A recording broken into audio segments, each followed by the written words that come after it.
Oppo resmi memperkenalkan Oppo A16e di Indonesia pada bulan Maret lalu. Ternyata, perangkat entry level ini disambut hangat oleh masyarakat Indonesia. Oleh sebab itu, Oppo kembali menghadirkan satu lagi varian baru dari seri A16 yang disebut Oppo A16K dan dijual seharga Rp2.199.000. Lalu apa perbedaan antara Oppo A16K yang baru dan Oppo A16e? Berikut perbandingan dan review singkat Oppo A16K.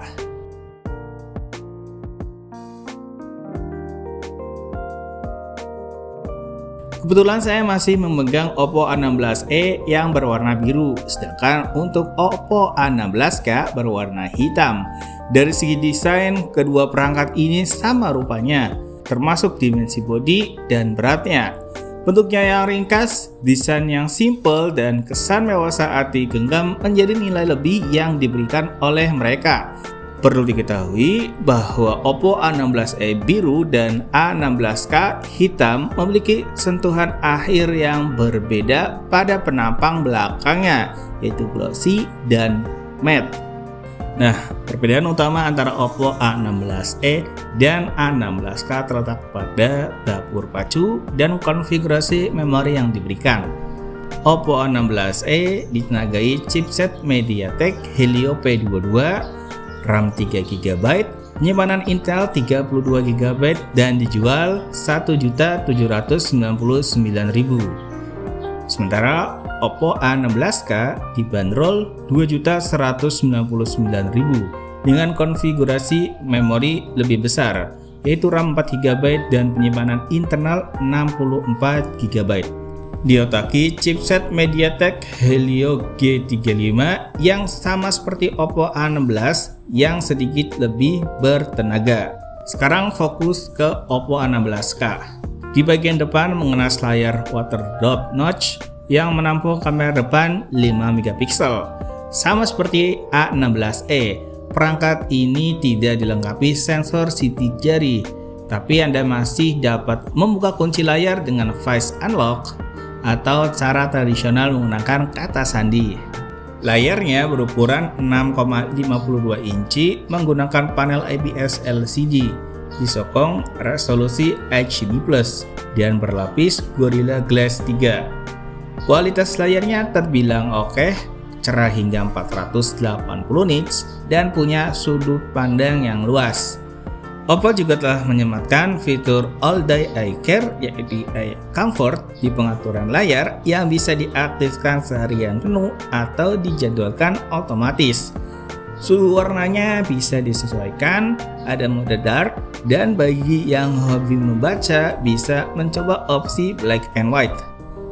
Bagian bingkai dan cover belakang 3D yang agak melengkung pada Oppo A16K terbuat dari material plastik, tetapi build quality-nya tidak mengecewakan. Bodinya mengantongi sertifikasi IPX4 untuk ketahanan terhadap cipratan air, dan keandalannya dibuktikan lewat ribuan tes internal. Oppo ingin menekankan bahwa Oppo 16K adalah smartphone yang tahan lama. Untuk posisi tombol daya dan volumenya ditempatkan di sebelah kanan bodi, sedangkan SIM tray ditempatkan pada sisi seberangnya. Yang lainnya ditaruh di bawah, termasuk jack audio 3,5 mm, mikrofon, port pengisian daya yang sayangnya masih menggunakan tipe jadul micro USB, dan juga ada speaker. Pada aspek kamera, Oppo 16K hanya mengandalkan satu kamera belakang saja, sama seperti Oppo 16e, yaitu 13MP. Pada mode foto didukung oleh fitur-fitur seperti AR retouching, dazzle color, HDR backlight, dan 15 filter keren. Sebagai smartphone 2 jutaan, hasilnya terbilang bagus, terutama bila kondisi pencahayanya mendukung. Tentu kita harus menyesuaikan ekspektasi sesuai dengan kelasnya, yaitu entry level. Cocoknya bagi pemula yang baru mulai mau bikin konten dan dokumentasi kegiatan sehari-hari. Mode kamera lain yang tersedia adalah video yang mendukung perekaman 1080p 30fps, mode naik untuk foto di kondisi minim cahaya, timelapse, pano, dan export. Bagi yang ingin belajar fotografi secara lebih serius, bisa jajal mode expert yang menawarkan kontrol manual seperti ISO, shutter speed, white balance, manual focus, dan exposure compensation. Beralih ke performa. Di atas kertas, performa Oppo A16K seharusnya lebih unggul daripada A16e. Sebab chipset MediaTek Helio G85 memang sedikit lebih kencang dari Helio P22 dan ditopang kapasitas memori lebih besar, yaitu 4GB dan penyimpanan internal 64GB. Oppo A16K sendiri menjalankan sistem operasi ColorOS 11 berbasis Android 11, dan chipset MediaTek Helio G85 masih dibuat pada proses fabrikasi 12 nanometer. Fokus utama Oppo A16K adalah menghadirkan pengalaman penggunaan yang cukup andal untuk komputasi sehari-hari. Didukung baterai 4230 mAh yang cukup awet, tapi tidak didukung pengisian daya cepat. Baik, sekarang mari tarik kesimpulan.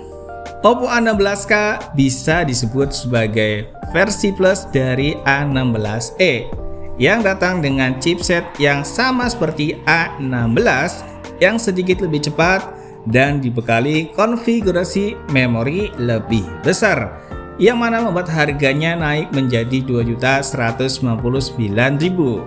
Namun, posisi A16K tetap masih di bawah A16.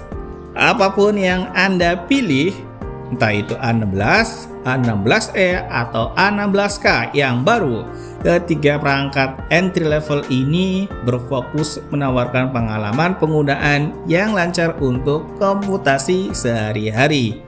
Tentu saja Anda harus menyesuaikan ekspektasi pada kemampuan kamera dan performa gamingnya, karena seri Oppo A16 adalah smartphone yang dirancang untuk pemula. Itu aja perbandingan Oppo A16K dan A16e dan review singkat Oppo A16K. Saya Lukman Aziz pamit dan sampai jumpa di video berikutnya.